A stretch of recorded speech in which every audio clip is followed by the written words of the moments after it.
I don't think you plan. I think life would be terrible if you planned what to do in life and what will become of your life.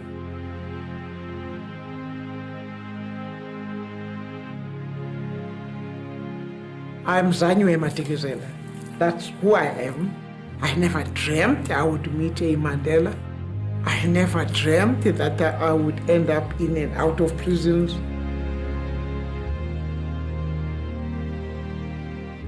I think fate determines your journey.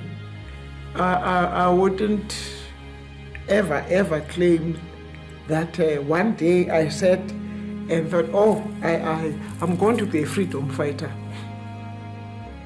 No, I was born out of the conditions of the country that determined who I ultimately became. What is our father? What is the bogo? Uzagofa? What is our father? What is the bogo? Uzagofa? I could never fully understand how human beings could oppress one another to that extent because of the color of your skin. Every time there's an incident of racism, of course you remember. You remember where you come from and you remember the battles you have fought. We were the generation that engaged the enemy. Unlike the leadership on Robben Island, the leadership on Robben Island was the cream of our society and the top leadership. So they were not subjected to the violence we were subjected to. And if you have done that, if you were picking up the bodies of the children on June the 16th, 1976, I can't pretend that, oh, I suddenly woke up the following day, prayed to God, and I was this angel I forgave. It was a battle. It was a process. It's still a process.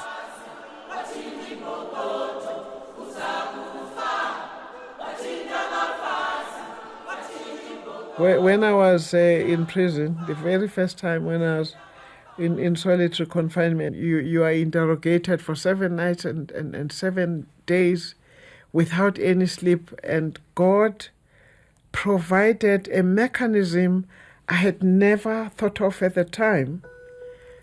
I reached a point, I think a threshold, where the body could not take the pain anymore, and then I would faint. Those were the most beautiful moments. The body rested, and when they threw a bucket of water to wake me up, it didn't matter that I was soaking wet. I got up, I was so refreshed, and I started fighting all over again. We were so oppressed, we were reduced to nobodies. So what happened was Madiba goes into prison.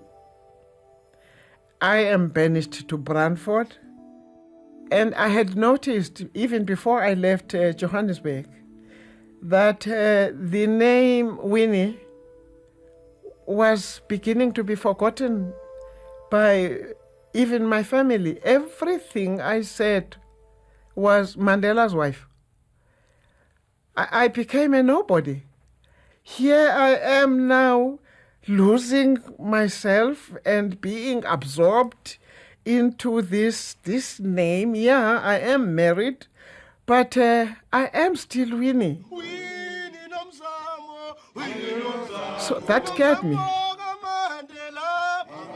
And the reason why I fought as hard as I did in Brantford, I wanted it known that it was Winnie Mandela and not Mandela's wife, and that it was a woman.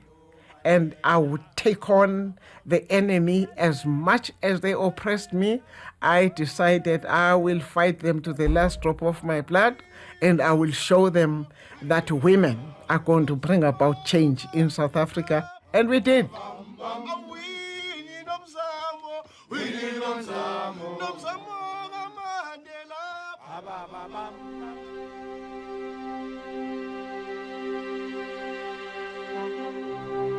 Winnie Mandela, we love you.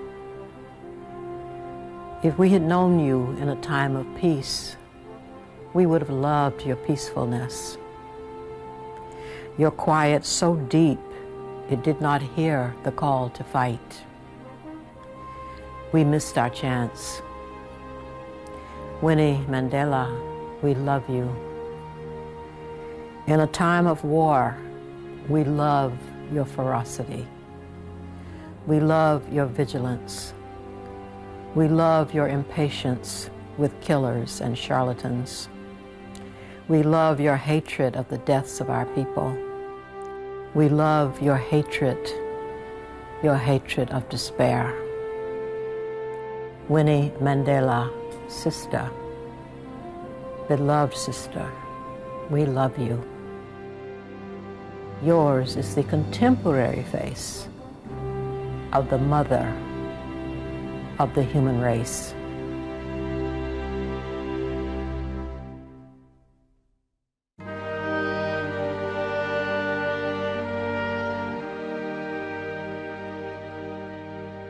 It's my only obsession in life. It's just my only obsession, like my mother. Those ancient times, my mother loved pearls. Look at it. You see? She's not wearing pearls, but in the backveld of Ponderland, you'll see how she is dressed. I keep a photograph of hers next to my bed. I talk to her every morning, and I say good night to her. I always say, Mommy, I hope I'll have a good day today. For instance, yesterday was a bad day. I said, Mommy, I hope you know where you are. It's not such a good day for us today. Sometimes how I wish she was there. You know, and wondered what she would have thought.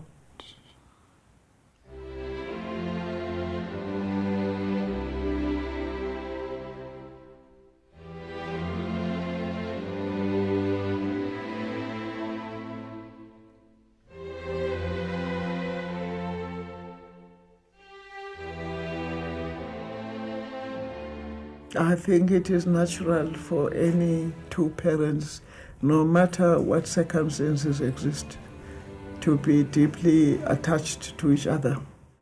There was a bond nothing would break between us. We didn't necessarily have to be together or to live together. I've never lived with him in the first place. There never was any normality in our families, so it was, on hindsight, very painful. I was the most unmarried married woman.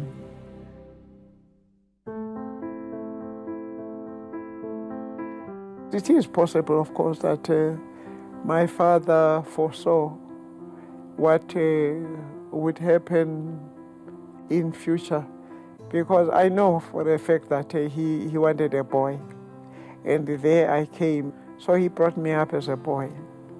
I looked after cattle and goats and sheep like I was a boy, and I used to go and plow my father's wide corn fields, and I played with sticks like boys do.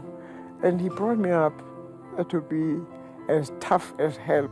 And he didn't know that he was shaping me for the hard life that lay ahead. And I'm very grateful for that he brought me up as a boy.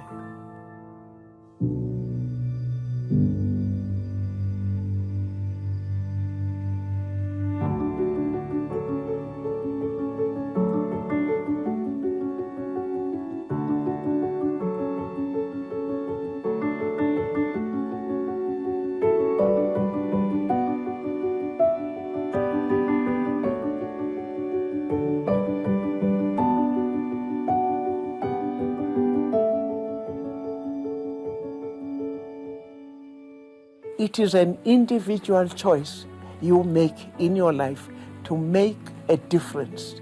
It is an individual choice to understand that my neighbor is not as privileged as I am. Extend your heart to those around you, and that is the democracy you should protect. That is the democracy that should make you have an individual choice. Are you going to make a difference in your life? And we depend entirely on you. Please better our lives so that when I go for good, I know that tomorrow you will be a president.